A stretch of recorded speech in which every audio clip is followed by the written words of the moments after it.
You've tuned into Radio Northern Beaches. We live stream on rnb.org.au across the northern beaches of New South Wales, Australia and all over the world. You can also catch us local on 88.7 and 90.3 FM. Our podcasts are available at your convenience at rnb.org.au or rnbpodcast.com.au. So you and your friends don't miss any episodes. Don't forget to follow and share. Now here's our latest podcast. Welcome again, listeners, to Community Radio Northern Beaches, 88.7 and 90.3 FM, streaming live on our website, www.rnb.org.au. I'm Michael Lester. Our program is Community Voices, and if you are enjoying these in-depth half-hour conversations and interviews, you can catch up with an archive of them on Mixcloud. If you just Google Michael Lester, Mixcloud should take you there, and there are hundreds of them there for your delight and enjoyment. In any event, I'm pleased to welcome back again to our program the independent member for Northern Beaches area of Pittwater in the New South Wales Parliament, Jacqui Scruby, who, as we all recall, won the by-election about 12 months ago and is now 18 months away from mid-term, really, from the next state election. We're delighted to catch up with Jacqui again. Thanks for joining us, Jacqui. Thank you for having me, Michael. Hi, Jacqui. Last time round when we spoke to you, you were very focused on the Northern Beaches Hospital, and there have been some developments in the last few months on the policy front. You count that in many ways as a bit of a win for yourself as an independent in terms of influencing the state government responses. Where do you think we've got to with the Northern Beaches Hospital issue? Well, it's funny you say that we have made progress, which I think we have, but I think from the community's point of view as well, that it is lingering on a little longer than we would like, given that Healthscope is in receivership and negotiations with the New South Wales government and Healthscope, not with Healthscope, but rather with the receiver. But having said that, since we last spoke, the big, I suppose, change is that Michael Regan, independent for Wakehurst, brought legislation to New South Wales Parliament, which was amended by the government. And that legislation has now passed. And basically, it allows the government to trigger a third party to assess the value of the hospital if negotiations stall. The government has indicated they hopefully will not need to use that, and they continue to negotiate with the receivers in regards to purchasing the public services of the hospital. However, that has been the big legislation change. And the reason for that is that the New South Wales government, I think everyone is in agreement, including the opposition, including Michael and myself, that should the New South Wales government buy back the public services of the hospital, it should not come with windfall profits to the receivers or to Healthscope. And part of preventing that is this piece of legislation brought by Michael Regan. So that's the first breakthrough. The second is that there still is a parliamentary inquiry looking into every submission that was made in regards to the hospital, and that has not handed out its report or recommendations yet, so that's still pending as well. But progress is being made, and I know that the government has got a team ready to step in. In terms of my advocacy, I'm pushing for the whole hospital to be bought. Healthscope, as you know, is selling all 37 of its hospitals, and it is a great opportunity for the New South Wales government to not just buy back the public services, but buy all the hospital. We need the beds. It's a hospital that is integrated in the one building. It's not a separate building for private services. So my push is we have a growing population, an ageing population, and we need to buy the whole hospital. Does sound, as you say, like there's still a lot to be done in terms of the complications legally and financially to come out of this, unscramble the egg, if you like, of the public-private partnership. Meanwhile, though, of course, there is a question of the continuing operation and the level of trust or otherwise in what's available right now during, let's call this a transition arrangement. And of course, we've now even got a very sad coronial inquiry into the tragic death only the other day of a young child at the hospital. How can we be sure, and what are the arrangements in place to ensure that in this transition period, people can trust the place and rely on it?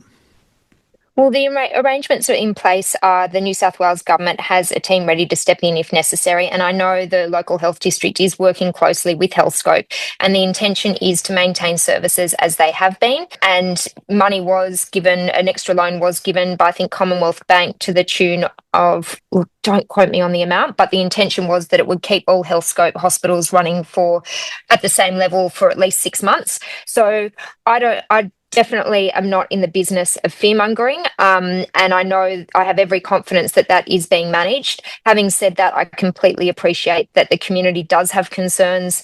I can't comment on that matter that has been sent to a coronial inquiry, of course. There was another announcement today about a settlement in regards to another incident. So people, I understand, have concerns. And I think the thing that I want people to know is that this is not being ignored. This is something that I know the New South Wales government is working on, every second day in terms of not only negotiations from a Treasury perspective, but also the operations side of things as well from the Minister's office. I know that Michael and I are briefed, semi-regularly, and I've also been in contact with doctors at the hospital as well. And the offer is always open for people and my constituents to contact me should they have any concerns, and I will represent them immediately on those issues. While we're on health issues, I think in recent times too, you've become quite active and concerned about some of the problems of illegal outlets and tobacco outlets on the northern beaches. Of course, it's a much wider problem than the northern beaches. But what's the nature of your concern about these issues from the northern beaches point of view? The community doesn't want to see the proliferation of tobacconists, and we have noticed an increase in the number of tobacconists. And I say tobacconists, of course, I'm talking about tobacconists that sell illegal or illicit cigarettes and also illegal vapes. And I do know from a range of due diligence that that is quite prolific. The community has concerns, particularly in relation to the distance to, for instance, primary schools. My concern as well is the links to organised crime, and from a first principles point of view, irrespective of what your views are on the cost of cigarettes or excise, from a first principles point of view, we should not have illegal operations or organised crime operating in full view on our high streets. And if we can shut down a restaurant for practices that are against our health standards and dirty kitchens, then arguably, if there is illegal activity, then that needs to be the focus of enforcement as well.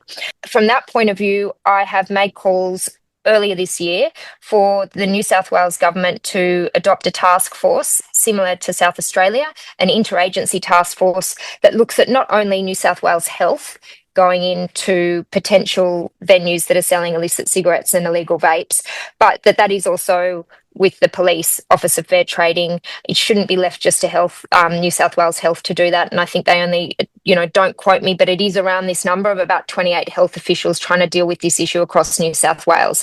Completely insufficient. Now, since then, the government has come out and said that there is a task force and that will be operating across different agencies. And we've also had new legislation entered into Parliament last sitting period, which addresses what I mentioned as well about being able to close particular shops down either for 3 months, or a court can order that for 12 months as well as a number of other changes to the law, which will make sure that New South Wales has the strictest policies around this issue. But again, the proof is in the pudding with enforcement. So that will be an ongoing keeping the government to account issue that I'm sure I'll be chatting with you again about. I think you've characterised some of the issue here in this area as a case of buck passing. And I think on the one hand, there are the questions, some of which you've alluded, about the interagency responsibilities at the state level between health and police and others, for example. But also there are intergovernmental issues almost, aren't there? Because there are federal issues, state issues, and even questions about what council responsibilities and powers might be. I know Darcy Burns, who's the mayor of Inner West Council, has been very vocal on, the role or limitations council would like to play but can't do. And one of the things that he is an advocate for is for these types of shops to have to go through a DA process as well. So as you say, it involves all different levels of government. It is a complex issue. It has nuance, but I think the community is united. And I know the political spectrum is united. I know that the opposition is united in supporting changes in this regard. The government's come to the table many independents have the same opinion. So I think we've got multi-partisan support on this one. Yeah, well, even at the national level, I believe the feds have just appointed a national commissioner in this area to, in particular, coordinate actions. And there is a parliamentary inquiry underway in New South Wales, isn't there? That's right. Some people are very cynical of inquiries. I actually love them. I think it's a great opportunity for people to be involved in their democracy, to have their voice heard rather than just among the dinner table or a letter to the editor. It's the chance to get in front of decision makers with submissions from experts, from the public, and as a result of those inquiry processes have recommendations which hopefully form the platform for policy development that government adopts. So I think parliamentary inquiries have a very strong role, particularly in issues that concern the community like this one. We're in conversation here on Community Radio Northern Beaches with Jacqui Scruby, Independent State Member for Pittwater, on our program Community Voices. As I mentioned up top, you've been in place about 12 months, I think. And in that time already, I think you're pointing to some major wins and successes as an independent, operating, it must be said, with a bit of a minority New South Wales Labor government. And I'm wondering how that is. In particular, for example, you've been pointing to a big win in respect of the funding long outstanding for the Mona Vale Road. A huge win. And I think to get that as this is the first budget since being elected. It is one of the key issues I ran on, was to get that money back in the budget, to get the road back on track and to have the project green lighted, and that's exactly what's happened.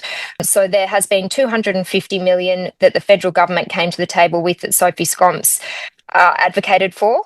But that money needed match funding from the state government, and state governments deliver the roads. So you need them to give the green light to the project.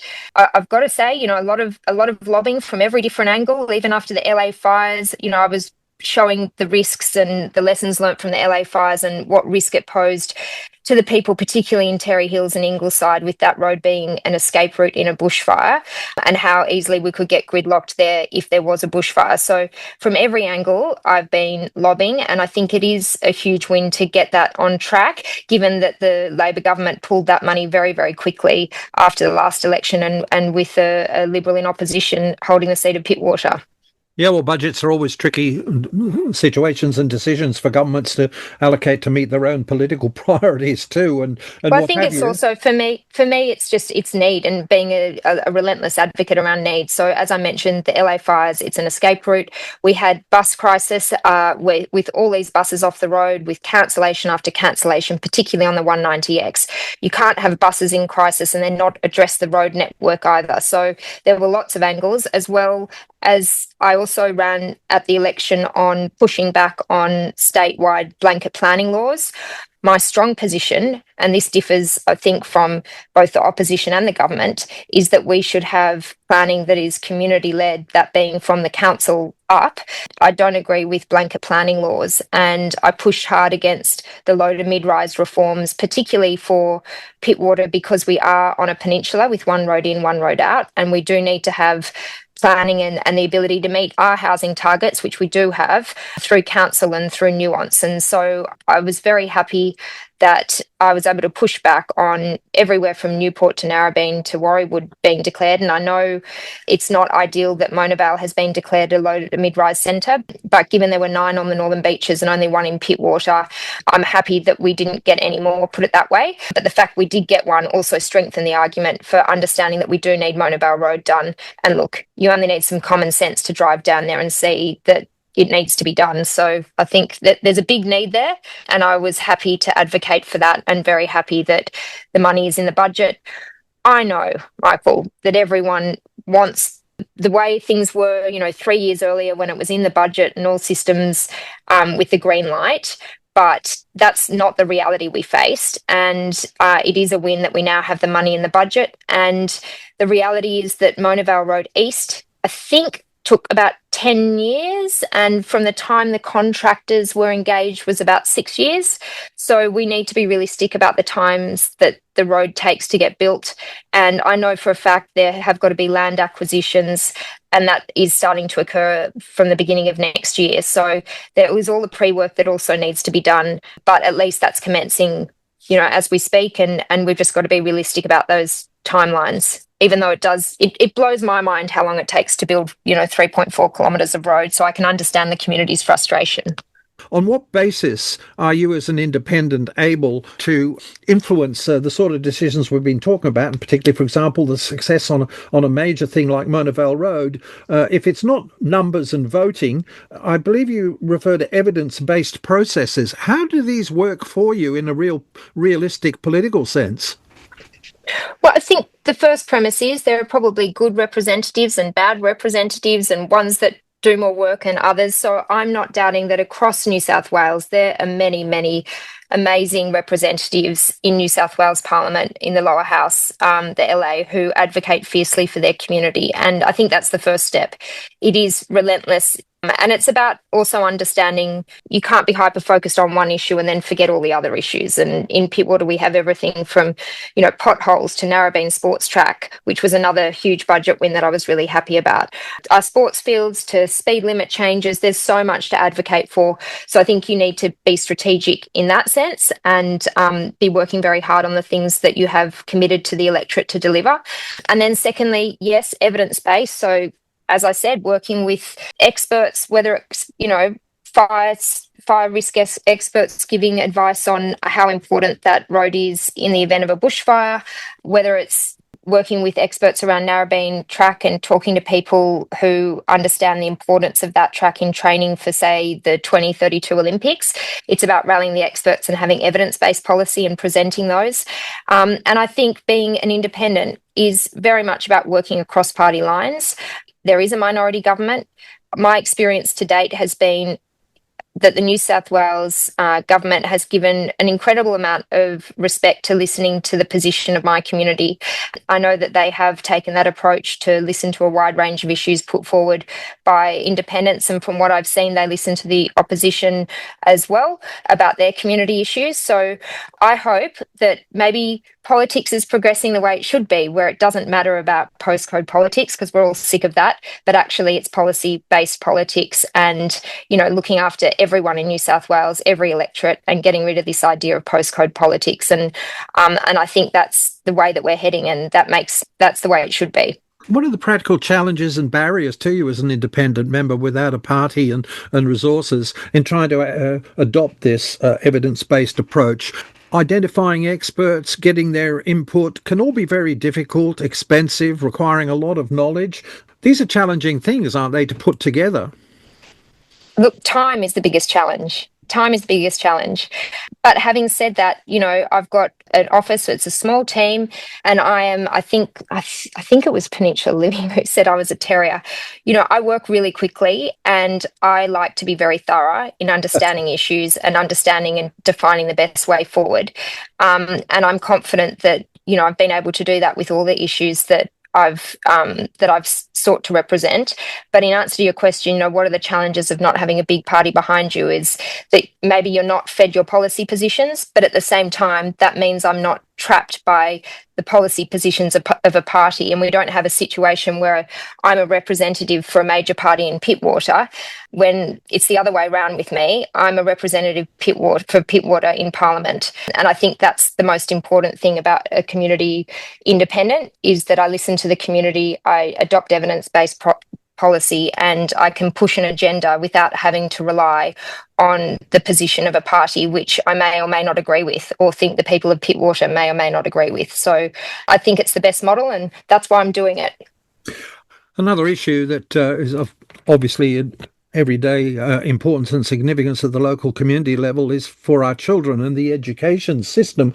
I notice, and it seems to be true around the state generally, that the level of enrolments in public schools, and including and particularly in the Northern Beaches, are falling drastically. And meanwhile, we've seen some reports of the Catholic, which is publicly funded too, of course, primary school systems, basically just announcing overnight that they're going to close primary schools as a matter of their own decision, and with apparently little consultation or responsibility, including, I think, in the Northern Beaches areas. How do you regard this situation?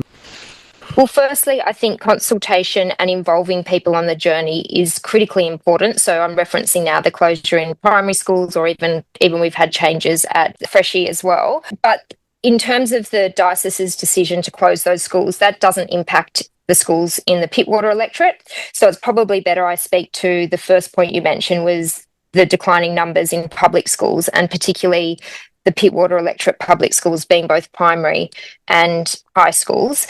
And I think to that point as well, it goes to, which is my focus, investment in these schools. We've seen some great investment in a lot of our primary schools, and I've been very adamant to ensure that our public high schools get that investment as well.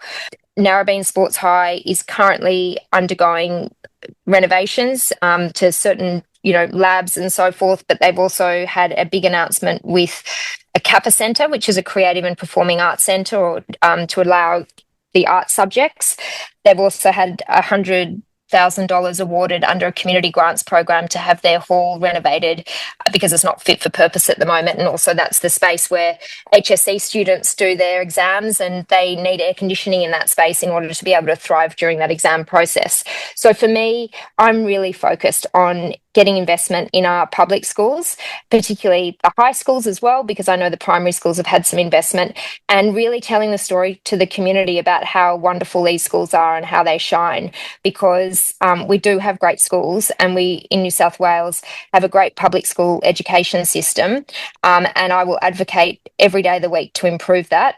But I think we have to recognise as well that some of the slippage from these schools is because of the cost of living and living on the northern beaches, which is very expensive. And I know from my own circle of friends, people have made the decision to move out because of the expense of that as well. On a broader issue of human rights, I guess one might say, freedom of speech and rights to protest, we saw the remarkable protest that took place on the bridge the other day in respect of Gaza-Israel issues. And in particular, too, we've seen the reaction from the Premier in his attitude on this on behalf of the government, and even in retrospect saying that he felt they need to reconsider the laws and regulations that would allow this, that would not allow such protests to take place on the bridge. What's your reading of the politics around that particular protest and the Premier's reaction? I mean, I'm all for people's freedom of speech, and I think we live in an amazing democracy that allows that. And I think the way the situation was handled with this under our existing laws is it did go to a court for a court decision, and that judgment was very measured and was in what I think was a good judgment in terms of the things that it considered. So I'm not as I suppose, sharing the Premier's position that we need to review the laws. I think in this circumstance, the laws worked as they should have worked, and the judgment was considered. So I probably, I'm supportive of the way things have happened and the way things have happened in the past in terms of bridge closures and the couple of times when we've had bridge closures. Also on a human rights related issue at the state but also the national level, I'd ask you about closing the gap exercise. I think the New South Wales budget has devoted $250 million for the closing the gap exercise, and yet we've been having these closing the gap exercises for a long time now, and it seems like they don't seem to be making a lot of headway. And only the other day there was a major resignation from the committee particularly charged with oversighting and advising on closing the gap in justice and human rights, particularly for children. Again, what's your reading and take of our progress towards closing the gap type issues, particularly in New South Wales? Look, the progress hasn't been good, and I think that's been the situation for many years. One thing that has come before the House since I've been elected has been in regards to bail laws and reversing the presumption of bail for youth offenders, for a certain category of youth offenders, for a certain category of crimes. And that is, instead of the presumption that everyone is entitled to bail unless otherwise considered necessary, the presumption's reversed, saying that the presumption is bail should be denied unless there's good reason that bail should be given. Now, the genesis of this legislation was to address youth crime in particularly regional areas such as Moree, where young offenders were, and particularly First Nations offenders, were committing an alleged offence, being given bail, and then the same alleged offenders were committing another alleged offence in quick succession. So these laws were brought in and passed by Parliament earlier this year. They also, I suppose, have relevance to Pittwater, not from a First Nations point of view, but from a youth crime point of view, because a lot of the break-ins, particularly one I'm thinking of in Terry Hills, was with a machete, was perpetrated by an alleged youth as well. So I think the thing I spoke about and the Attorney General brought up when that legislation came before the House, and I did move an amendment which was successful, was around getting to the root cause of why people are youth offending and looking at models like the Liberal government in Queensland is doing and the Liberal government in Tasmania is doing, which is around early intervention programs, tracking those programs. And what you will find, particularly in an area like Moree, is there aren't that many First Nations people involved, which is a great opportunity to say, how can programs be better targeted? And I think the thing that we're missing in all this discussion is around how are we joining the dots better? And when we have archaic systems, but in an age of AI, when limitations between different portfolios and different organisations shouldn't be as siloed as they are, I think there's a great opportunity to look at how can we do programs like the Liberal government in Tasmania and Queensland to make sure that early intervention is a focus to prevent crime, because we know once people go to jail multiple times, it sets them for a life of crime. So I know that's a very niche part of what you are asking me in terms of closing the gap, but it's one that's been highly relevant to my term in Parliament. Yes, indeed. And as we move to close here on Community Voices Radio Northern Beaches with Jacqui Scruby, Independent State Member for Pittwater. Jacqui, a quick one, if I may, too, on another aspect of childcare and protection and children's rights.